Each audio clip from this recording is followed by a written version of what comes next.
All right, welcome to The Explainer. In this one, we're diving deep into a world that's, let's face it, pretty complex and often controversial. The philosophy of modern dating and seduction advice, based on a whole range of popular online sources. Now, these sources, they don't really frame this as a collection of cheap tricks or pickup lines. It's presented more like a whole journey of transformation. So that's the arc we're going to follow. We'll start with the internal stuff, then we'll move on to the principles of attraction, the actual tools of communication, how to read the signs, and finally, how to put it all into action. Okay, let's get right into it. The absolute foundation of this entire playbook is what all the sources call inner game.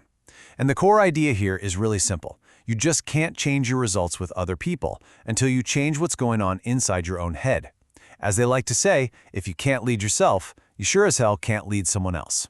And this whole journey, it starts in a surprisingly deep place. With the concept a lot of these sources pull from the psychologist Carl Jung, this idea of understanding your own psyche. The argument is that the biggest threat to you isn't something external, it's internal. It's the parts of ourselves we don't even know exist. So to build that solid inner foundation, the sources say you have to face what they call the shadow self.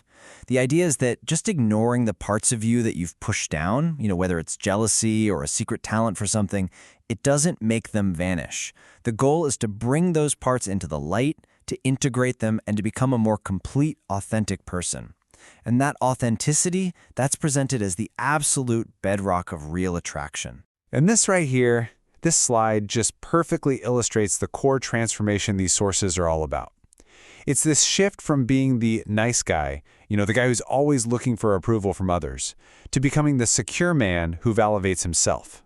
A huge concept here is frame. It basically means leading the interaction based on your own reality, your own standards, instead of just constantly reacting to hers. All right, so let's say that inner work is happening. How does that supposedly translate into being, more attractive on the outside? Let's take a look at the specific traits that these guides say make up the archetype of attraction.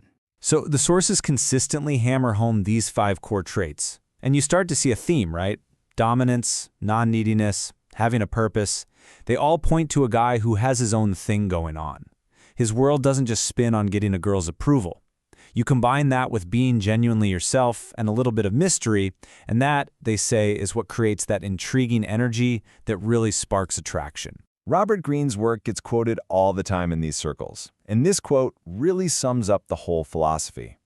The real power, he argues, isn't in the chase. It's in being the kind of person who inspires the chase, by being just a little bit elusive, a little hard to get. And listen, this isn't just some abstract theory. There's actually data on this. Check this out.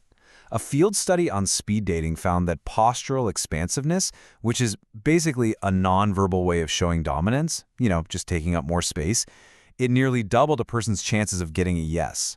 And what's really interesting is that it seems to be even more powerful for attraction than just having a friendly, open posture.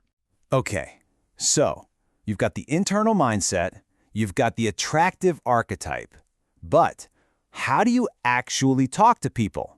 This is where the sources get super tactical, where they introduce what they call mouthpiece or game. And it's really less about what you say and way more about how you say it. And it's often laid out as this kind of 4-step dance.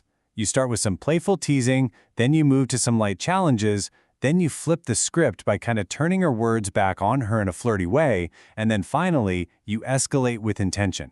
The whole point is to create a fun, unpredictable conversation, not some boring, logical interview. So here's a pretty bold example of what the sources call flipping the boldness. The technique here is to playfully reframe the whole interaction to make it seem like the romantic or sexual interest is actually coming from her. Now, the sources are really clear on this. This kind of move only works if she's already showing you signs that she's interested. Then it comes off as confident, not just arrogant. The sources make a really crucial distinction here. They warn you to avoid boyfriend energy, coming on way too strong, trying to plan your future together on the first date. Instead, they say to aim for lover energy, which is all about creating a fun, in-the-moment, sexually charged vibe without putting all your cards on the table at once. Of course, and this is a big one. This can't just be a one-way street. So how do you actually read the room? How do you know if any of this stuff is working? It all comes down to one word: calibration. And the sources break down these interest levels into signs you can actually see. Low interest might just be someone being polite, but they're passive. High interest, on the other hand, is active. They say she'll ask you personal questions, and this is a key term, she'll give you alley-oops. These are like little conversational openings she gives you that make it super easy for you to lead the interaction forward. And all of this leads to a really critical piece of jargon they use: the hook point. You can basically think of this as the green light. The sources stress that you should only try to escalate in a big way, like asking for her number or suggesting you go somewhere else, after you've hit this point of clear mutual interest. Trying to jump the gun is usually where things fall apart. Okay, so you've built attraction and you've identified that hook point. Now we're at the final stage in this whole framework, turning that awesome connection into a concrete action. So how do you actually do that?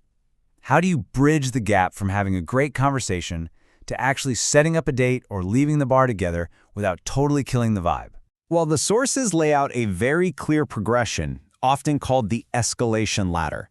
Every single step, from just building comfort through conversation to calibrated physical touch to actually leading her to a different spot, is designed to smoothly build trust and move things forward. Always making sure her reaction is positive and that consent is there. And that 1 hour figure really drives the point home.